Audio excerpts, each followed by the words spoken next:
আপনার ভোট আপনিই দিবেন, আমাকে নাই বলেন, কিন্তু আপনাদের ভোটের অধিকারের আন্দোলন করছে আমার পাশে থাকেন, ক্লিয়ার করে দিয়েছে। কিন্তু আমরা যারা বিএনপি করি সবাইকে তারেক রহমানের মতো করি না, আমরা তো সবাই এমপি হইতে চাই, তারা যে যা উপদেশ পাই। আমরাই কিন্তু এলাকার মধ্যে নিজেরা একজন আরেকজনের বিরুদ্ধে কাদা শুরু করি, আর সোশ্যাল মিডিয়া মজা করে ফেলছে, কে কারে কি করে। তার জন্য দোষ তাও না, তার আইটেম পায় ছেড়ে দেয়, এটা খাইব। কারণ তাদের এই সোশ্যাল মিডিয়া যত বেশি প্রচারবো তাকে আবার টাপ হইতে হবে, আয়ও বেশি ভিউয়ার বাড়বো নাকি। তো সুতরাং আমরা যদি সংযতশীল না হই, আমরা যদি রাজনীতি বলি যে জনগণের জন্য করি, এইটা আমি মনে করি আশীর্বাদ নিতে পারি। আমরা পলিটিক্স করে নিজে, আমি মন্ত্রী হব, আমি এমপি হব, এমপি মন্ত্রী হলে সালাম পাবো, এমপি মন্ত্রী আমার বাড়ি হইব, আমার গাড়ি হইব। এখন মানুষে 10 টাকা 20 টাকা 5,000 10,000 টাকা দিব, ইলেকশন করুক, নিজের পকেটে টাকা নাই, একটা কর্মীরে পাক খাওয়াত খাওয়াবো। কিন্তু এমপিটা হওয়ার 3 মাসের পরে 4 কোটি টাকা দেবেন একটা গাড়ি দিয়েছিল।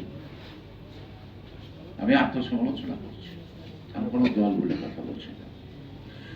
যদি আমার এটা চিন্তা থাকে যে politics is a profession, on the basis that profession I will be the least man,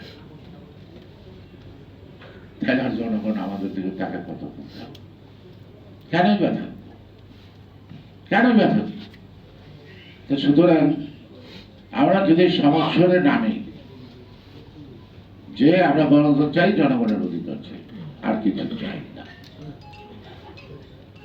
কারোর শক্তি নেই আটকে রাখে কত ষড়যন্ত্র,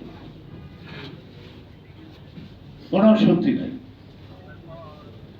এখন ফেসিবাদ আমাকে ওবায়দ ভাই সালাম ভাইয়ের বাসায় বলি মৌলবাদ এক হয়ে গেছিল, যাইবেন দেখবই। এই ফেসিবাদ আর মৌলবাদের হাত থেকে যদি জনগণ দেশকে রক্ষা করতে চান, তাহলে আপনারা জনগণের জন্য রাজনীতি করেন, এমপি মন্ত্রী হওয়ার জন্য পাগল হলেন না।